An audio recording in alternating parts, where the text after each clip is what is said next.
This is Jewish Spotlight, a weekly television program presented by Chabad Lubavitch of Long Island, featuring various aspects of modern Jewish life and Jewish culture. Now, here is your host, Rabbi Tuvia Teldin. Shalom. We're going to be discussing a very interesting topic for the next half hour, and I want to get your attention in the following way, because when you open up a Bible, or if you've ever been in a synagogue and you see the Torah scroll brought out, do you really know what you're looking at? Sure, it looks like a nice story, very interesting narrative about the story of the Jewish people coming out of Egypt and all the different things they did while they were in the desert. But in reality, there are many, many hidden dimensions to what you're seeing, because the Torah is considered to be God's infinite wisdom. And if it's God's infinite wisdom, that means there's a lot more than just a storybook that's before you. So when the Torah was written, it was written in a way that even the letters of the Torah have a level of deep, deep understanding of life, of beauty, of creation, of God, of so many different things that can help you in your life and in your family. And we have somebody today who's written books and is an expert on this subject, who's really going to open up our minds. I'm looking forward to hearing what he has to say, to find out what is it about those letters of the Torah that are so special, that give such a special type of power to reading the Torah, and why it's still a bestseller even today. We have with us today Rabbi Ari Raskin, who is the rabbi of Bnei Avraham, a very, very young but growing and very vibrant synagogue in Brooklyn Heights. Rabbi Raskin, it's a pleasure to have you with us today. It's my pleasure. Thank you for having me. Well, I can't wait to hear about this topic, because I've heard so much over the years about the secret of the Jewish letters. There have been books written about it in the past, but I understand that your book is something very unique as far as how the layman can understand the beauty and the deep secrets of the Torah. It's interesting, of the 3,000 different languages in the world, not counting dialects, there's one language that remains unique and above them all, and that, of course, is the Lashon HaKodesh, the holy tongue, the language that God gave us. Right, and that was the language that the actual Bible was written in and given in, and we say that that was the language that God actually created the world with. That's correct. Not only the language, but God actually shaped each letter. And these letters that we have today in the Torah scroll was given over by God to Moses, and then later expounded upon through Ezra, the scribe. And that is the letters that we have today. Interesting. Now tell us, first of all, how many letters are there? There are basically 22 letters in the Torah. Okay. Now, some letters are doubled. As it says in Sefer Yetzirah, there are 7 twins. Certain letters are doubled, but generally there are 22 letters of the Aleph Beis, which stands for the words B'cha Nevarech Yisrael. Through these 22 letters of the Aleph Bet, God blesses the Jewish people. Interesting. Now, what makes these letters so special? Why is the Hebrew language considered to be a holy tongue and something different than any other language? Well, each letter in the Hebrew alphabet has 3 dimensions. Number 1, there's a graphic design. Number 2, a numerical computation. And number 3, a meaning.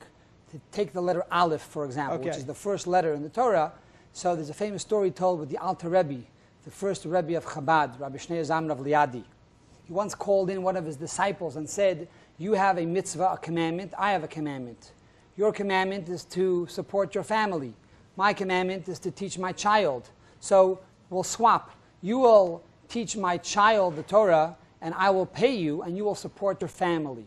All right. And therefore he said, let's start with the letter Aleph. What is the letter Aleph? He says, an Aleph, and he said this in his song. Okay. He says, an Aleph is a pintel von oben, a pintel von unten, and a kav yira shemayim be'emsa. Right. This would be...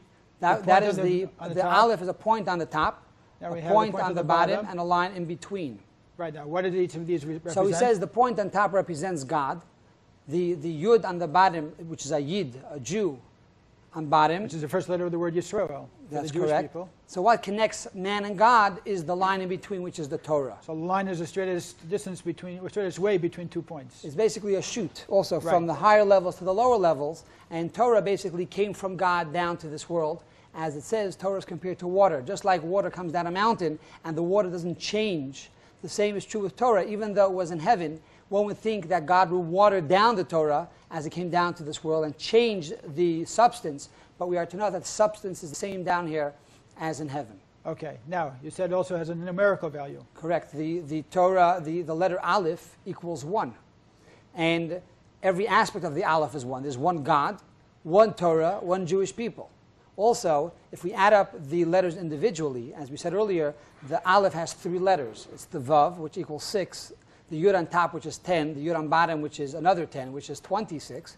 26 equals the Tetragrammaton, which is God's ineffable name. The Yud, the Hey, the Vav, and the Hey. Right, so every single word in Hebrew has what's called a gematria, a numerical value, because every letter, in fact, we count, of course, in Hebrew according to the letters. The letters and the numbers are the same. That's right. So the letter Aleph represents 1, represents God, and Aleph means 3 things. Number 1, it means Aluf, which is the chief. It can mean Alafcha, which is teacher, and in the reverse, it's Pella, which means wondrous. And the responsibility of mankind is, number 1, to establish that God is truly the chief, the master, the creator of the universe. The second level is to make God your teacher by looking into the Torah and seeing what Torah has to teach you. And finally, to realize that there's also a wondrous aspect of Torah, which is the miracles, the mystical, Kabbalistic aspect of Torah. And it's interesting. And every single letter has these different aspects to it. Every letter of the 22 letters of the Aleph base, plus the Nekudot, which are the vowels, they also have these 3 dimensions of the graphic design, the numerical computation, and the meaning. Interesting. Now, the graphic design is something that comes directly from God himself.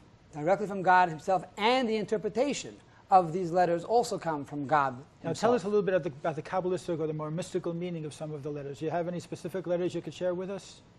Well, for example, you have the letter Shin. Okay. The letter Shin is a very exciting letter. It has, actually, there are 4 types of Shins. If you want to show the Shin, the Shin basically is 3 lines, which is united on the bottom. And on our tefillin that we wear every day, we have actually on one side a 3-prong Shin, on the other side a 4-prong Shin. So that's 2 shins. Then you have a silent shin. And then you also have the sin, which is the same letter, but the dot is on the left side instead of the right side. Right. Now, one of the interpretations to this is given by the Rebbe in his Rishimis, which are the writings that he did for himself, his personal notes. The Rebbe says that the 2 different types of shins, the 3 and 4-prong shin that we find on the tefillin that men wear every day, is the 3-prong shin represent the fathers, Abraham, Isaac, and Jacob. The 4-prong shin represent the mothers, which is Sarah, Rebecca, Rachel, and Leah. So it's interesting that when a bar mitzvah boy starts putting on tefillin, the first thing he's reminded of is his father and mother. He constantly has to keep them in mind, even though he's becoming a man and an adult and going but he has to know where he's coming from. Yeah, that he must always constantly follow in the path of his parents. Right. There's another interpretation that the 3-prong shin represents the actual letters written on a Torah scroll, which is 2 separate entities. You have the ink and the parchment. The 4-prong shin would represent the luchot, the tablets or the decalogue that God himself engraved into and gave Moses to give to the Jewish people. So when you engrave 3 lines into stone, you really have 4 walls. Interesting. So that would represent the luchot, the tablets, which is one with the stone. It's not 2 separate entities. And to connect these 2 concepts together, one perhaps can say that there's the teachings of the mother and the teachings of the father. Generally, the teachings and the instruction of the mother begins when the child is born and perhaps even in the womb. And this is something which is indelible. It goes into the child. It's ingrained forever and ever. It's the songs, it's the brachas, it's the love for Yiddishkeit, for Judaism, that the mother imparts to the child. Right. That remains there forever and ever. Right. Now, when the child gets older, he begins to learn Talmud. Sometimes the father will sit down and teach him the Talmud. Sometimes he won't. And perhaps the child will reject the father's teachings. He'll outshine the father and disagree with his father's reasonings. But the mother's teachings and the mother's instructions will remain with the child forever and ever. Just like the engravement of the letters on the tablets. Most definitely. Very interesting. Now, how did you get interested in this? I know the book is called what? Of light. Letters of Light. Now, how would the Torah letters compare to light? First of all, the word letter in Hebrew is osiot. Right. And the word osiot really comes from the word asa boker, morning shall come. Okay. So morning shall come because every time you read knowledge from the Bible, there's light, there's illumination. So therefore, I went to the source. What is the meaning of a letter? It's really letters of light. and therefore I call that book Letters of Light. Now in your book, I understand, you take from the teachings of the Rebbe also, that the Rebbe had many talks about the inner meanings, sometimes even the mystical meanings of each of these letters, and explained it, and you transcribed that into the book. Primarily the meat of the book is the teachings of the Lubavitcher Rebbe, which has inspired me all my life, and I therefore put it into this letter form by dividing the letters into 3 different parts and sharing the Rebbe's teachings on most of those aspects. All right, can you tell us also, if we take a quick look at the Shin again, I want to ask Rabbi Raskin, there are aspects of the letter itself. There's what's called the crown of the letter. Every single letter has, as you say, the graphics of the letter. Then there's the vowel that goes under the letter. There's also the note that goes with the letter, which you can't see, the musical note, but every single right has a cantillation, and that's why a bar mitzvah boy has a certain amount of cantillation he has to learn by heart, because the only thing that's really written in the Torah itself is the actual the consonant. Yeah. Now, there's also these 3 lines, which are very interesting. Can you explain these 3 lines to our audience? Yeah. There are 7 letters in the Torah that have crowns. The first is the Shin. It's actually Shatnez Getz. The Shin, the Ayin, the Tes, the Nun, the Zayin, the Gimel, and the Tzaddik. Those 7 letters, according to God on Sinai, Moses was instructed to put these crowns on these 7 letters.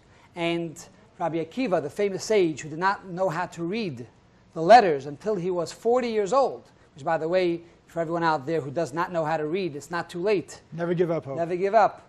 And Rabbi Akiva was famous for interpreting the crowns on the letters of the Torah. Now, what does that really mean? I've heard that for years, but how do you interpret the crowns? It's hard to really interpret. One has to be on the level of Rabbi Akiva. But there's one insight that I found on my own as I was exploring the book.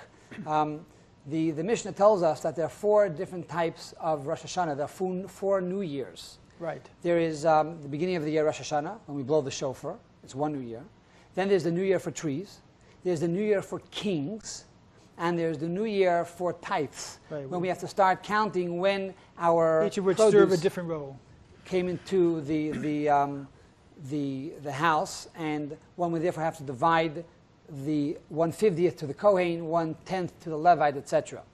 So the Kabbalah says that the 4 different lines of the Shin that we have on our tefillin represent these 4 different Rosh Hashanahs. Because the Shin is the most dominant letter in the word Rosh, and therefore it represents the head. There are 4 different heads.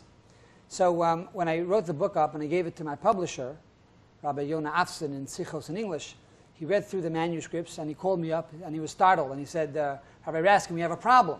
I said, Yonah, what's the problem? He says, the problem is you said there are only 4 New Years and you are a Chabad rabbi, and you should know that there are actually 5 New Years. The 5th New Year is the 19th of Kislev, which is the New Year of Chassidus. And if that's the case, then how do you see the New Year of Chassidus in the letter Shin? So I reminded myself of the famous rabbi who, whenever he had a question, he would write the question under the pillow on a piece of paper, and he would go to sleep, and the next morning God would answer him that question. So I went to sleep at night. I said, God, I'm not as lofty as that rabbi, and I'm not going to write the question on a piece of paper, but consider it is as if this rabbi is asking you the question. And I went to sleep. Okay. Incidentally, I don't know if Rabbi Raskin is necessarily suggesting that as a regular practice for everybody to follow.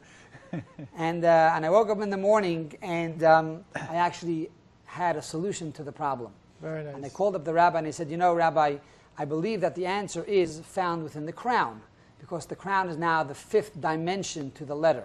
You have 4 lines of the Shin, and then the crown on top of that, which represent the element of the New Year for Chassidus. And especially according to Hasidic writings, the 19th of Kislev is known as the holiday of all holidays. The reason is a holiday is a day of joy.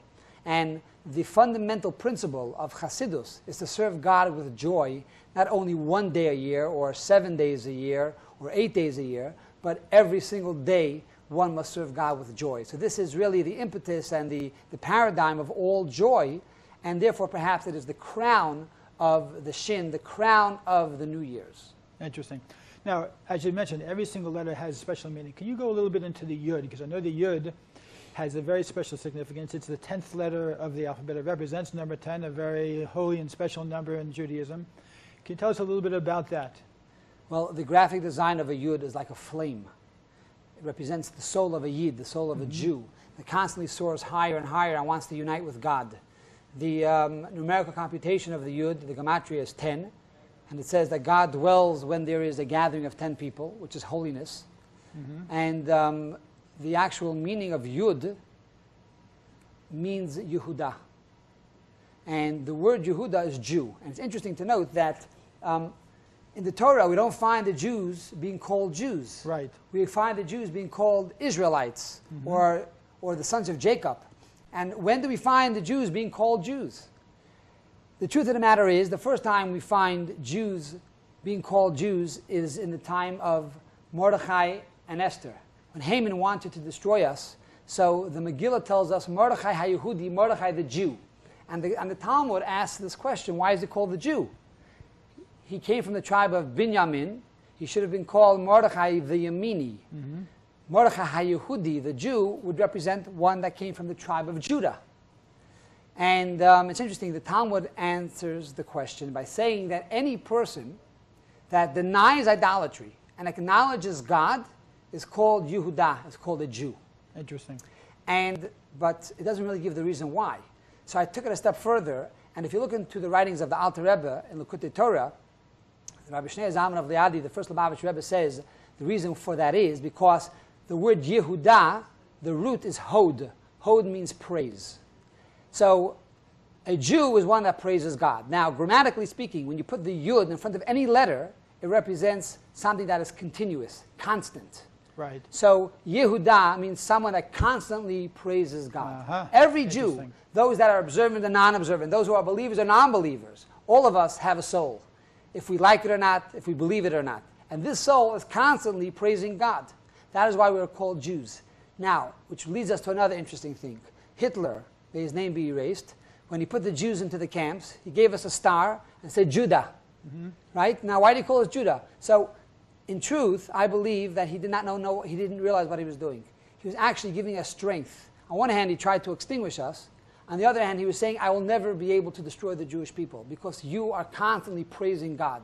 And as long as you praise God, God will always keep you. Interesting.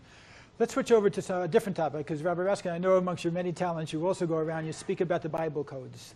Now, the Bible codes is a very, very incredible aspect of the study of Torah. It's one really that's come to light in recent years with more of computer studies, being able to feed the whole computer, the whole Torah into the computer and analyze it with all the accessories that a computer offers us. We don't have too much time, but can you go for us a little bit of insight into some of the amazing discoveries that some of these computer studies have done as far as uncovering levels and layers of Torah study that were never exposed to us before?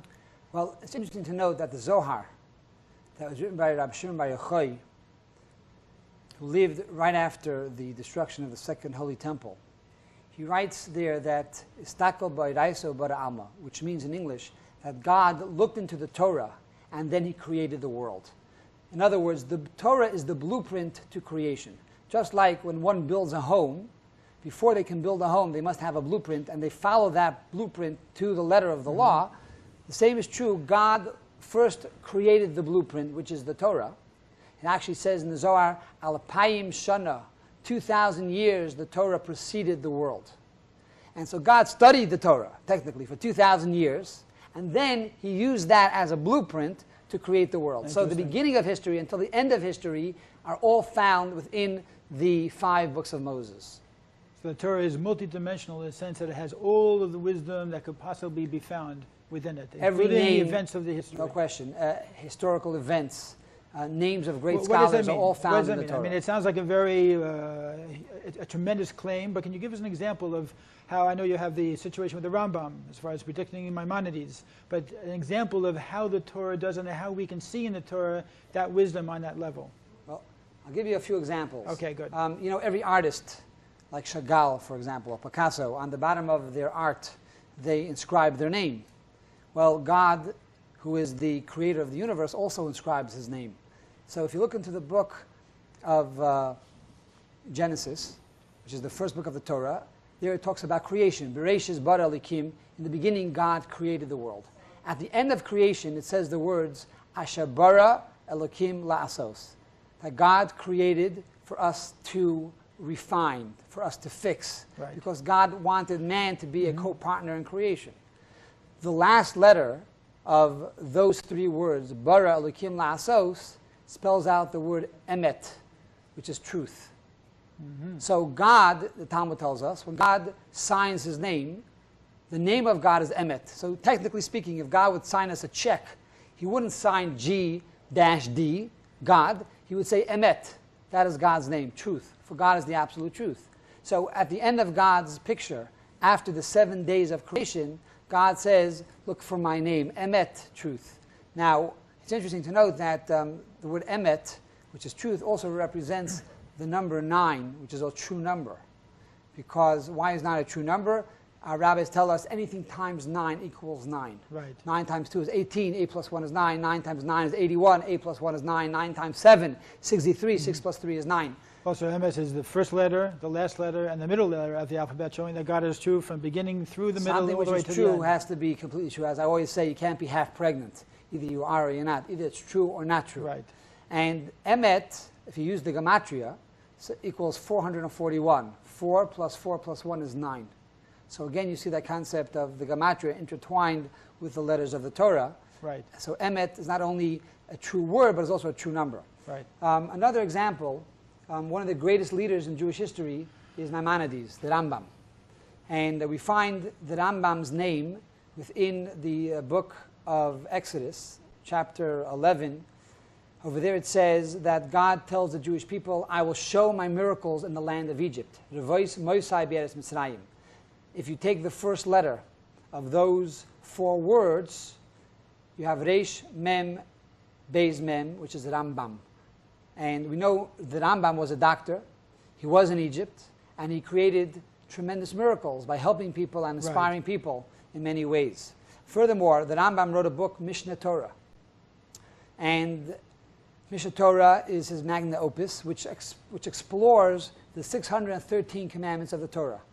So within these passages, you find also the word Mishneh Torah. And the same area of In the Torah that you have the name of the yes, Rambam. The same area of the Rambam, you find the word Mishneh Torah. Every 50th letter is Mem, Shin, Nun, He, which is Mishnah, and then continue Taf, Vav, Reish, He, Torah. Now, from the beginning of the Mem until the end of the He, you have 613 letters. Really? Which is basically the number of the foundation mitzvahs that he was of the Mishneh Torah that he is elucidating. Right. Now, this is done throughout the Torah, every 7th letter, every 49th letter, every 72nd letter. I mean, so this is why, according to the computer, we've been able to have literally whole sentences going through the Torah. And from what I understand, please correct me if I'm wrong, that they did a study and they compared the Torah, let's say, to other great classics, let's say Moby Dick or other Shakespearean works.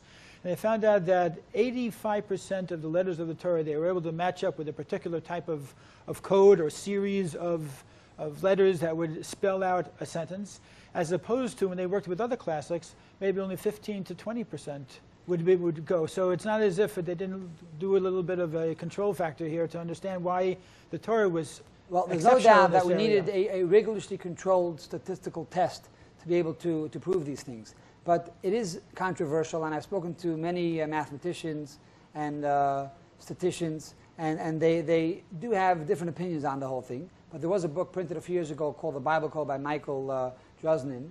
And it was actually a book by Simon & Schuster. However, it's important to note that you should not do this at home. Don't try it at home. And what do I mean is as follows. Even though the Torah is the blueprint of the entire world, and we have all of these amazing things in the Torah, it can lead a person to confusion. Because, for example, as Jews, we believe God is our God, and Moses is the greatest of all prophets, and the Messiah will soon come and redeem the Jewish people and the entire world. There are those who believe that the Messiah already has come, and he has died, and he has made a new religion. And that person has been found in the Torah through the Bible codes. Interesting. Does that mean that he is God? Does that mean he is the true Messiah? No. It means that there is a person who the world will claim to be the Messiah. Being that everything is in the Torah, the good and the bad, Therefore, his name is found in the Bible. That does not give authenticity to his reality or to his existence. You find the Holocaust in the Torah. You find Hitler's name in the Torah. Does that mean it had to happen? Well, one thing it shows is that God was aware of the Holocaust, and it was within the framework of creation. But on the other hand, it doesn't mean that it had to have happened. We know that any negative prophecy can be changed by good deeds, by Torah study, by charity, by prayer, etc., etc. But Torah has within it the positive and the negative. So really, hindsight is 20/20. Once you see an event that occurred, you can punch it into the computer and see this event in the Torah. But there were great scholars and great leaders of Israel that had the ability to see the future by looking into the Torah. Interesting. They would open up the Bible, and the letters would actually light up in front of their face. This the average person cannot do. So if we want to use the Bible code to determine the future, I think that can be very dangerous, and one should not try to do that at home. Right. Now, the main message I think that people need to get from all this is, as the Arizal, the famous Isaac Luria, who was one of the greatest mystics of Jewish history in the 1500s in Safed in the north of Israel, said that every single letter of the Torah has 600,000 different types of interpretations. So it gives us an idea that when we open up a Torah, we're opening up a Bible. First of all, the importance of learning in the original tongue, learning in Hebrew is of great importance because of the holiness of the language and how much is communicated, not just through the simple translation of the word, but through the different levels that are in the word itself, as you explained. And in addition, there are so many levels of understanding. We hope that people will go out there and say, listen, I want to find out a little bit more about this than just what meets the eye.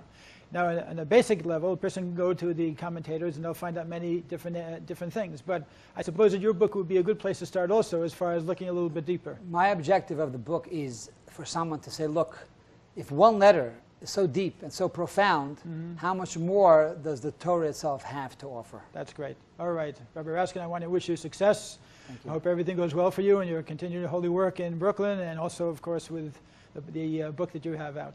In the meantime, I just want to remind everybody that you can have a little bit of Torah yourself. It's open to everybody. It's not given just to the Jewish people. It's given for all of humanity. And of course, for a Jew, it's a special mitzvah, a special commandment and tradition, a custom that goes back into your very roots, a treasure that's waiting to be found and to be discovered.